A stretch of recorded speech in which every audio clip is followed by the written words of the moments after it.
Hi guys, it's Kelly here and I'm back with another video for Honeybee Stamps. Today we're going to be using lots of dies, starting with these layering, what are they? Layering holiday, is that what they are? Layering holiday bells? Let me see, because of course it wouldn't be right in front of me. Layering holiday bells, I did get it correct. And then we're using the Jingle All the Way sentiments, the vintage layering labels, and I feel like I'm missing something else. Oh, the Christmas country wreath. We are using that as well.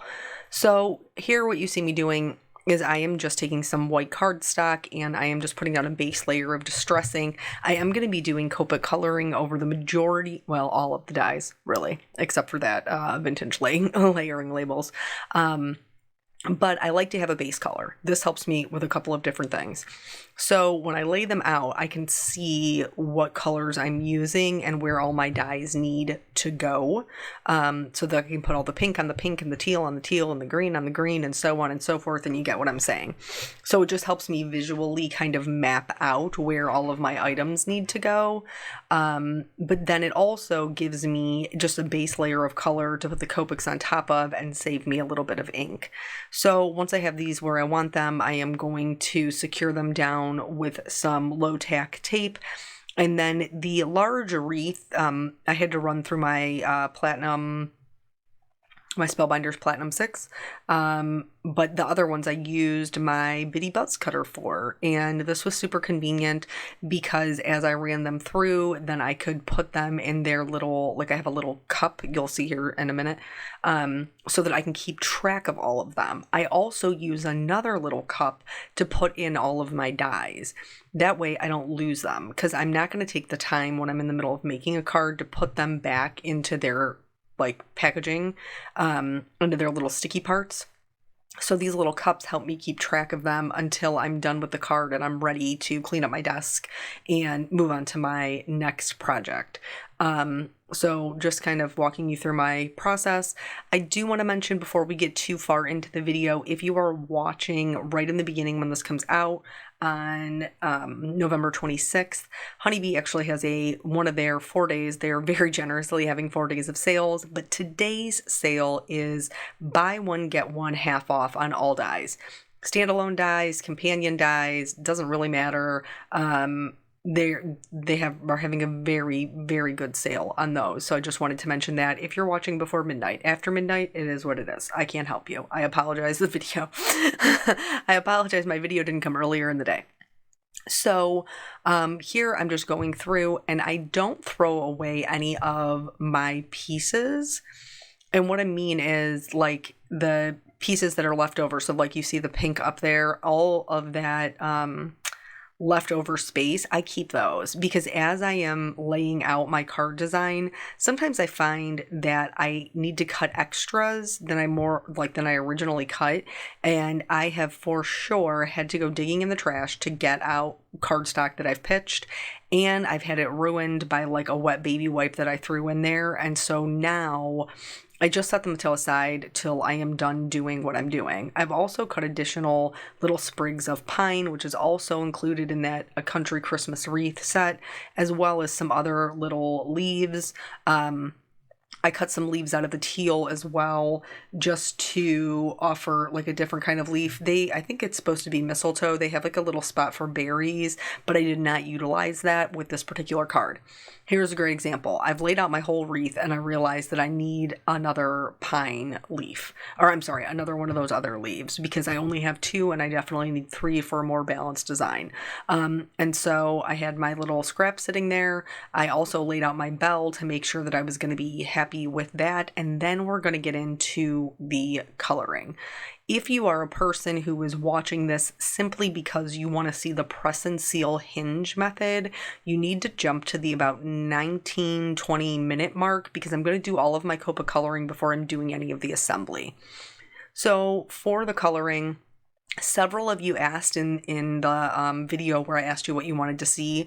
Several of you said you wanted to see Copic coloring of die cuts.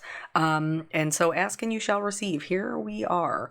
Now, you guys also know that I love stamped images. Dies aren't necessarily really my go-to. And I'm going to be honest with you, this card took me a very long time just because dies aren't necessarily what I'm familiar with. And you can even see here in the coloring of the wreath, as I'm going along, in the beginning, I was real hesitant to color too much of anything because I wasn't really sure how it was laid out.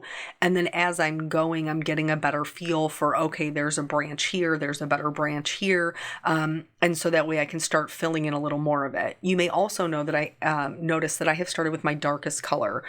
I did. I started with my darkest color because I'm adding in the shadows. This took quite a bit of time for me to kind of figure out what I was doing, and so portions of this will be sped up, but I did want you to be able to see the whole thing kind of come together. But this part of this wreath and the branches is just very repetitive.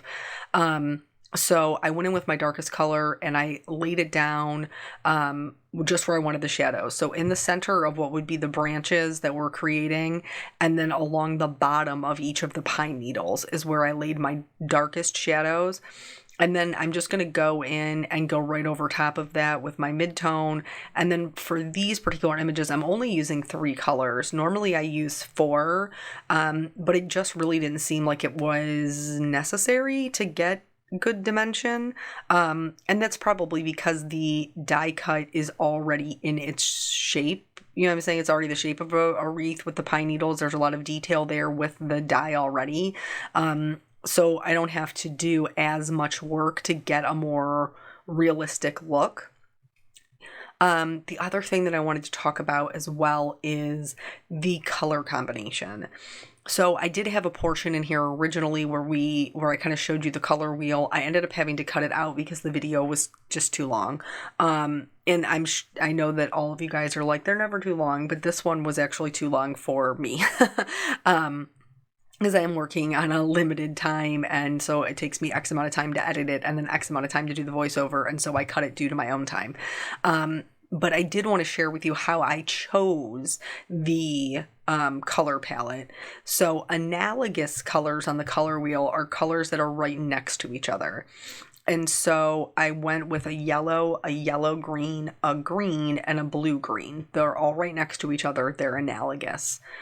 The complement to yellow is purple, to yellow green is red violet, to green is red, and to blue green is red orange.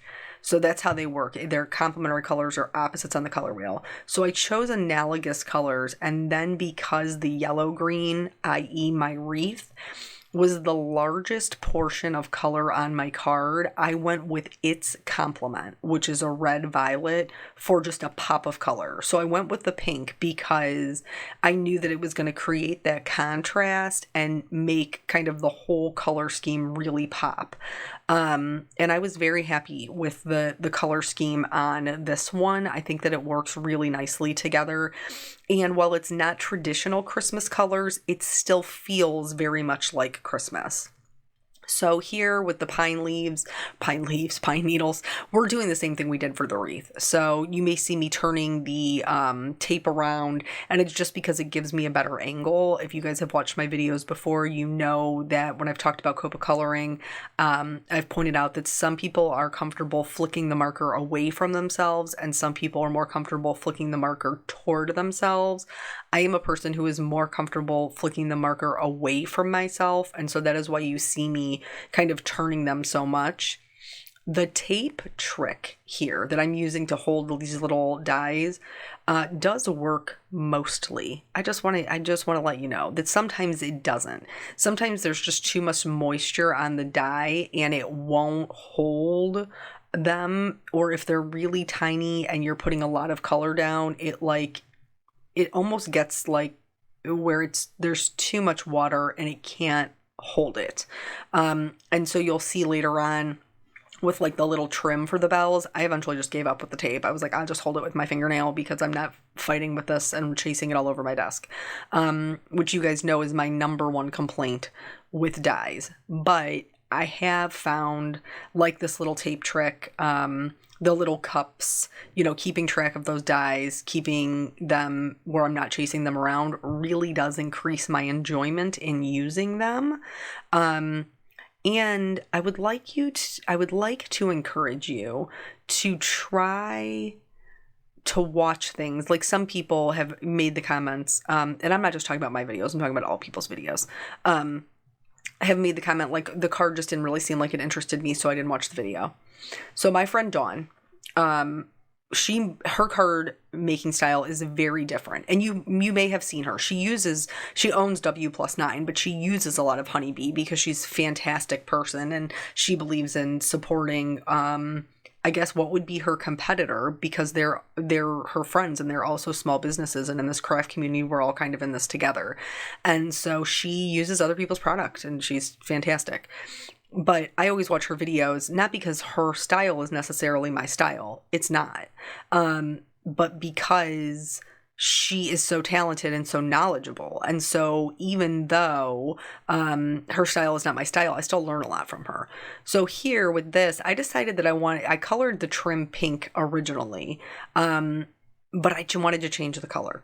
And sometimes that's okay. Like, we used very light colors. We didn't do layers of distress ink or any other ink blending. We just used a very light color. So it was pretty easy to just go in with my teals and cover that up. I should also note that you don't have to do the distress ink. If you have colored cardstock that you really like, and you're happy with that as a base color, you can Copic color over those as well. You just want to make sure you have like an 80-pound weight at least, because Copics mix in the fibers of the paper. So if you have something that's real thin, the Copics aren't going to work very well. They're going to bleed through. It's just not going to be a good look. So here with the bell, you see me layering one on top of the other, and this is so I can find my shadow area. For the bell, to give them a more round appearance, I am adding the shading to the left and the right-hand side. That's going to put my highlight in the center and make them appear more dimensional. The only exception to that is the portion of the bottom bell, which will be the inside. And in that case, I will add shading to the top of it where the first bell's laying over it, and then also around the edges. So the shadows will come in from the sides and then on top of both the edges, almost like we were shading an oval. And you'll see that as we go on. But so the reason that I'm telling you that sometimes even if something doesn't seem your style, but it's still a teacher that is very knowledgeable, that it might be worth your watch, it's because this Hinge method that I'm about to show you, I learned from her, and it's brilliant. I take no credit for this whatsoever. I saw it on her video and I was like, you have got to be kidding me. You are so smart. Like, you are just the smartest person I have ever met in my life. Like, it's that good, but it's not mine. I did not come up with this. I saw it on her video. Now, I don't know if she saw it somewhere else, but she taught it to me. And she taught it to me on a die cut heavy multi-layered card that almost no, it was shabby chic. It didn't border on it. It was straight up shabby chic. And you guys know that's not my jam. I love bright colors. I love minimal layers. I love things that look very clean and simple. Shabby chic and me don't even sit at the same table. But because Dawn's friends with us both, I got to learn something really, really cool from a video that if it wasn't my best friend's video, I may have skipped watching. So if somebody has a lot of knowledge about, crafting or the things that you want to learn, even if the card that the current card they're making isn't necessarily your jam, you might still want to give it a go, because there could be something else that you could be gaining from there, even if it isn't that style. So here, again, we're going lightest to darkest, darkest to lightest. This top bell is really the bell that's important. The bottom bell, I'm only showing you all of the shading on it. on its top portion, so that way if you decide to, or if you have this die set and you want to do the shading, you can see how to do it. But that shading on this portion of the bell is totally not necessary because it's going to be completely covered up by the top portion. Again, I am just showing you in case you wanted to know how to color it. The only shading that's important on the bottom piece is that oval. Now, would I still go around the edges with my darkest color? Yes, I would, because they are stacked on top of each other, just to make sure that when you look from the side, it wasn't like stark white. So now with that done, for the clanger portion of the bells, I just went in and filled it in with the, I did the shading with the same yellows just on the top and bottom. And then I filled in the bottom portion with my darkest color of pink, which I apologize. Apparently I cut out it showing it to you. I used an RV 52, 55, 66, and 69. And all of that is always linked below. In the YouTube description. So here, doing the shading to the bow, I'm adding shading coming out from where it's tied. There'd be shading there, remember, when 2 points meet. But then there's also a notch in the bow, and so I added a line of shading there as well, and that helps to give it a more dimensional look, and that notch was already put there by the illustrator. For the top portion of the bow, I'm adding shading just underneath, and then like one little line out, and then one little line down the center where they're closer together. There would be more shadows, and then we're just going to blend it out lightest to darkest like before. So this is a totally different card for me, and it did take me a long time because it's not my forte, and that's okay because I still learned quite a bit. And for me, the process is the part that I enjoy, like the making of the things, not necessarily the thing at the end, like the product at the end. But I enjoy making the things, and I enjoy learning new things. And so because I kind of pushed myself out of my comfort zone, I did learn quite a bit. For this decorative piece on the bell, remember we added shading to the top and the bottom of the bell. So because this is going to sit on top of the bell, we have to add the shading the same way or they won't make sense together. So we're going to do shading on the left and right hand sides. It's a scallop edge. So there is just a little bit of an indent at the bottom. And so I did add shading to that as well. And then again, just continuing building up that color darkest to lightest and blending them all out. You can see I cut 3 here, and this is something else that I do. I always cut extras because I lose them and then I'm frustrated. I have to get my die cut machine back out. I got to dig my paper out of the garbage. Like, I'm mad about it. And so I've learned if I just cut an extra while I'm in the process, then I will be happier with that. Here, I knew that I wanted to do the little decorations in between teal, but I cut them out in pink, and I was not prepared in any fashion to go back in there and cut them out in teal again. So I just colored the top die cut because this piece is going to fit over it and you're not even going to notice that it's colored. So I went in with the teal originally, and it looked just a little too green, and that's because we put it on top of the yellow. Like, that's just realistically, I have all this yellow down and then I put the teal on top, and it is going to be more green and less blue. How am I going to fix that? Well, I'm going to add some more blue. That's how I'm going to fix it. And then I'll go back in with my teal again over top of it. And then it wasn't perfect, but it was pretty close. And I was happy with it. So now for the clangers, they have a little circle that goes over top of them if you'd like to add it. And I colored them with my pinks as well. And I'm just adding shading from the bottom towards the top. Not really anything too terribly interesting with those. For the berries, they all meet, and where they meet is going to be the shadow point. And so that is where I am adding the shadows to, just kind of bringing it as I'm going through each individual color, kind of bringing it down and around the sides, and then finally finishing it out with my lightest color. And I did that for all of the berries. So now, one last die cutting thing we need to do, which is the vintage layering labels. And I just did white on white because it was enough to add interest, but we already got a lot going on with this wreath, and so I don't want to distract from that. So once I have it die cut out, I'm going to go ahead and adhere it to my card front. And again, like I said, just white on white. They're identical top and bottom, but you'll notice when I go to glue it down, I flip it over. And that's because there was like a spot that I didn't see on my cardstock.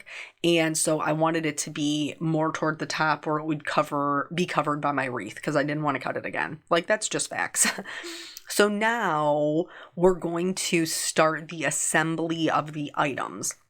You should, before you're starting to put everything together, as far as the card, you need to assemble all of your things. So that's what I'm doing here. I'm going to put my bells together. I'm going to put my ribbon together, have them all glued and secured in one piece.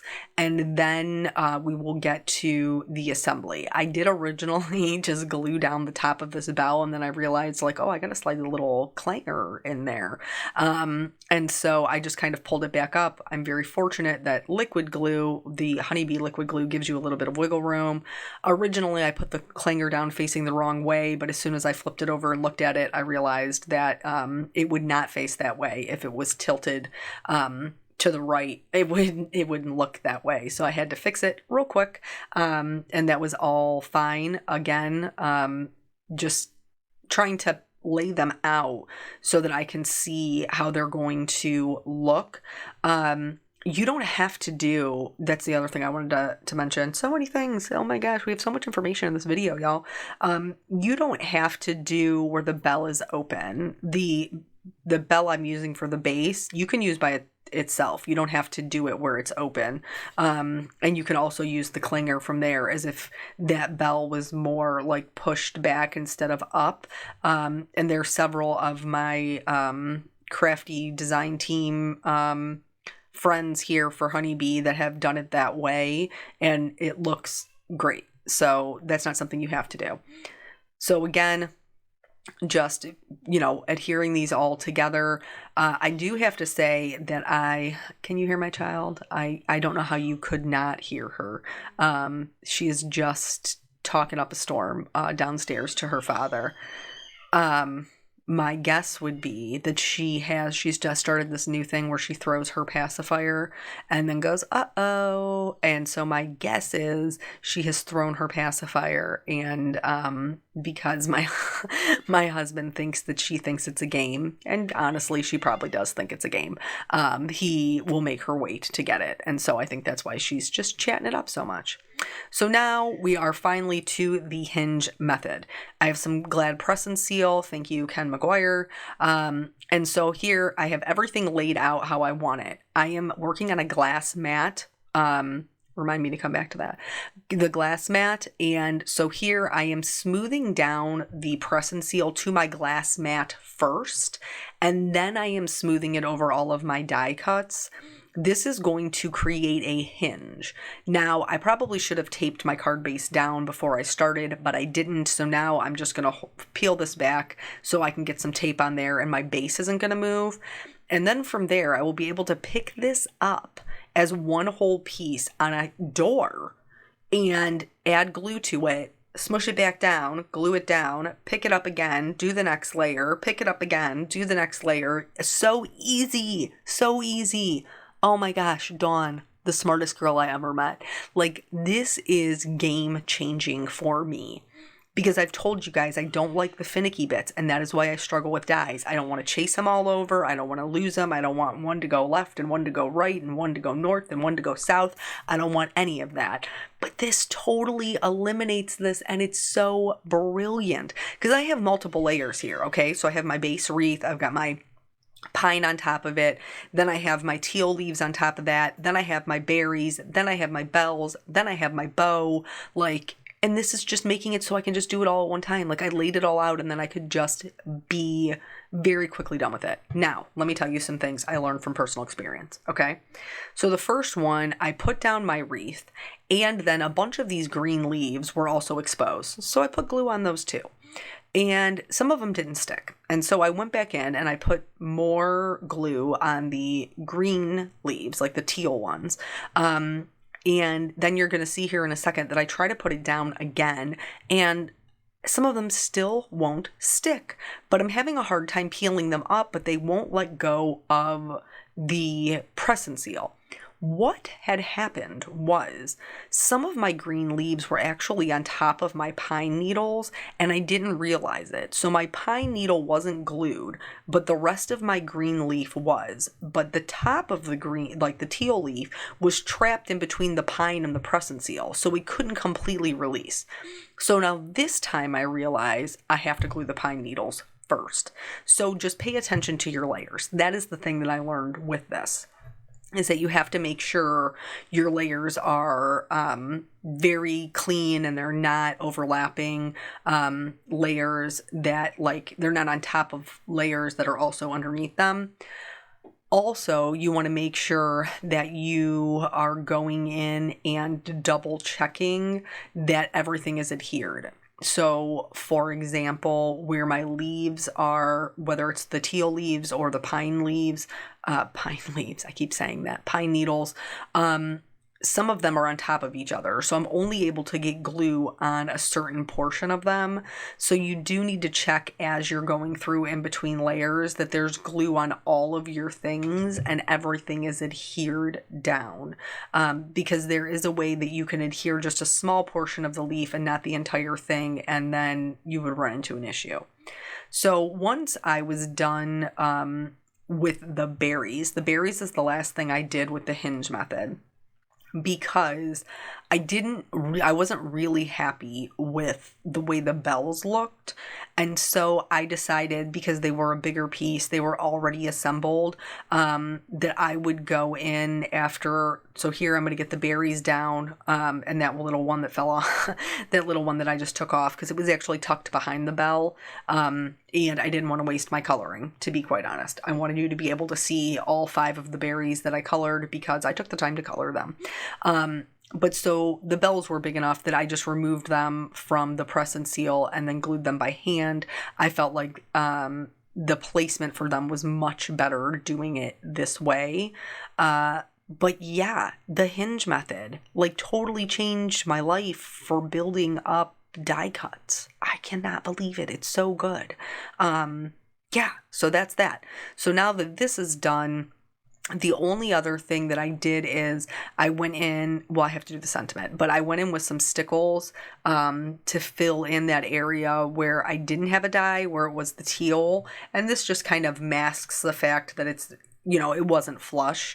And then I stamped and white heat embossed the Christmas bells are ringing sentiment with our brilliant white pigment ink. And then I heat set it with some white detail embossing powder and then cut it out with its companion die. I'm going to put that down center of the wreath, and then I added some more stickles to the berries, and I added some shimmer with a clear shimmer pen to my bells, and then that is it. That is the whole card. Totally different for me. Great learning experience. I hope you guys learned something too, and don't forget to check out the sale. It's buy one get one half off for all dies through the end of tonight, and then there'll be a new sale tomorrow because Honey Bunnies is the best.